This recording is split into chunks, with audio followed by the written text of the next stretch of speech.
Last பார்ட்ல ஒரு கேள்வியோடு நிப்பாட்டியிருந்தோம். அதுக்கான பதில் என்ன நம்ம பார்க்கலாமா?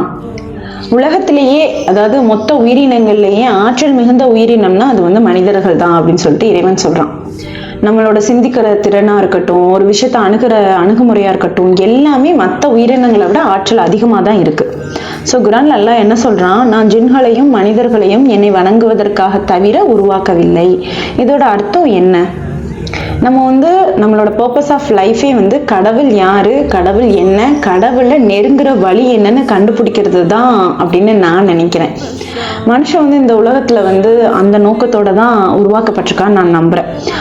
அல்லாஹ் தன்னோட படைப்பினத்தை வழிகாட்டி நம்ம நல்லது செஞ்சு கூட இருக்கிற சக மனிதர்களுக்குமே நன்மை செஞ்சு நேர்மையான ஒரு வாழ்க்கையை வாழ்ந்து இறைவனை போய் சேர்றது தான் நம்மளோட பர்பஸ் ஆஃப் லைஃப்.